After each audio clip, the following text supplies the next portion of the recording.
भगवान विष्णु का मत्स्य अवतार। वेद मत्स्य अवतार भगवान विष्णु का प्रथम अवतार है। मछली के रूप में अवतार लेकर भगवान विष्णु ने एक ऋषि को सब प्रकार के जीव जंतु एकत्रित करने के लिए कहा और पृथ्वी जब जल में डूब रही थी तब मत्स्य अवतार में भगवान ने उस ऋषि की नाव की रक्षा की। इसके पश्चात ब्रह्मा ने पुनः जीवन का निर्माण किया। एक दूसरी मान्यता के अनुसार एक राक्षस ने जब वेदों को चुरा कर सागर की अथाह गहराई में छुपा दिया तब भगवान विष्णु ने मत्स्य रूप धारण करके वेदों को प्राप्त किया और उन्हें पुनः स्थापित किया। मत्स्य अवतार की कथा। एक बार ब्रह्मा जी की असावधानी के कारण एक बहुत बड़े दैत्य ने वेदों को चुरा लिया। उस दैत्य का नाम हयग्रीव था। वेदों को चुरा लिए जाने के कारण ज्ञान लुप्त हो गया। चारों ओर अज्ञानता का अंधकार फैल गया और पाप तथा अधर्म का बोलबाला हो गया।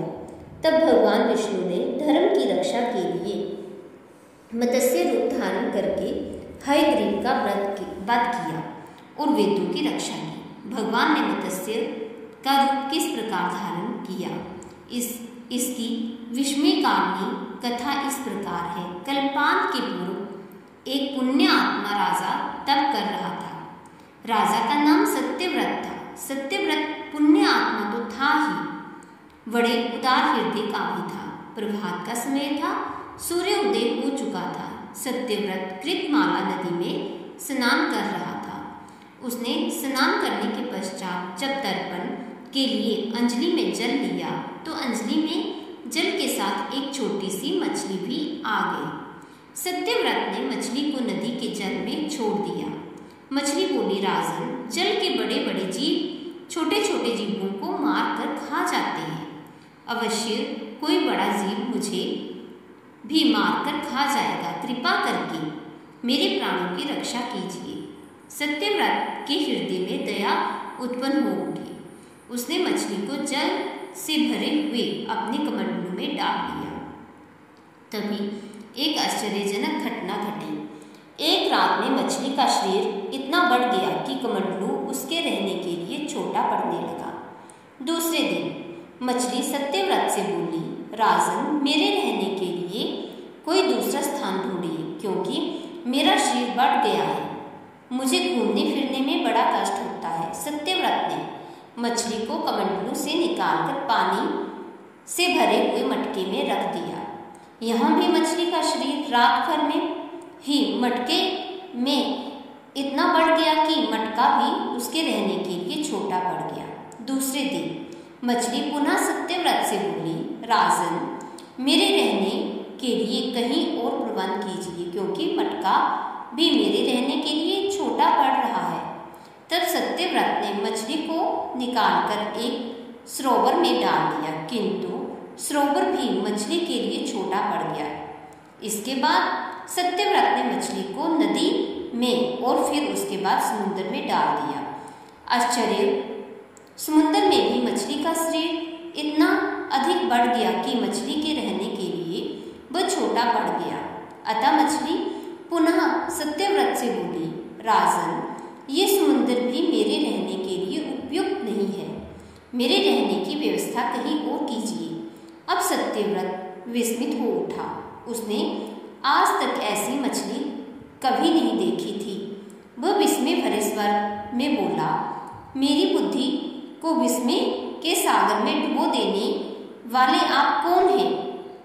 मत्स्य रूपधारी श्री हरि ने उत्तर दिया, राजन, हयग्रीव नामक दैत्यों ने वेदों को चुरा लिया है। जगत में चारों ओर अज्ञान और अधर्म का अंधकार फैला हुआ है। मैंने हयग्रीव को मारने के लिए ही मत्स्य का रूप धारण किया है। आज से 7वें दिन पृथ्वी प्रलय के चक्कर में फिर जाएगी। समुद्र उमड़ उठेगा, भयानक वृष्टि होगी, सारी पृथ्वी पानी में डूब जाएगी। जल के अतिरिक्त कहीं कुछ भी दृष्टिगोचर नहीं होगा। आपके पास एक नाव पहुंचेगी। आप सभी अनाजों और औषधियों के बीजों लेकर सप्तऋषियों के साथ नाव पर बैठ जाइएगा।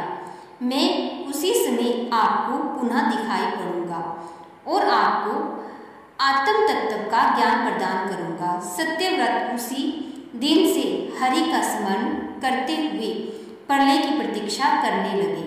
7वें दिन प्रलय का दृश्य उपस्थित हो उठा। समुद्र भी उमड़कर अपनी सीमाओं से बाहर बहने लगा। भयानक वृष्टि होने लगी। थोड़ी ही देर में सारी पृथ्वी पर जल ही जल हो गया। संपूर्ण पृथ्वी जल में समा गई। उसी समय एक नाव दिखाई पड़ी। सत्यव्रत सप्तऋषियों के साथ उस नाव पर बैठ गए। उन्होंने नाव के ऊपर संपूर्ण अनाजों और औषधियों के बीजों को भी भर लिए। नाव प्रलय के सागर में तैरने लगी। प्रलय के उस सागर में उस नाव के अतिरिक्त कहीं भी कुछ भी नहीं दिखाई दे रहा था। सहसा मत्स्य रूपी भगवान प्रलय के सागर में दिखाई पड़े। सत्यव्रत और सप्तऋषिगण मत्स्य रूपी भगवान की प्रार्थना करने लगे। भगवान से आत्मज्ञान पाकर सत्यव्रत का जीवन धन्य हो उठा। वे जीते जी ही जीवन मुक्त हो गए। प्रलय का प्रकोप शांत होने पर मत्स्य रूपी भगवान ने हयग्रीव को मारकर उससे वेद छीन लिए।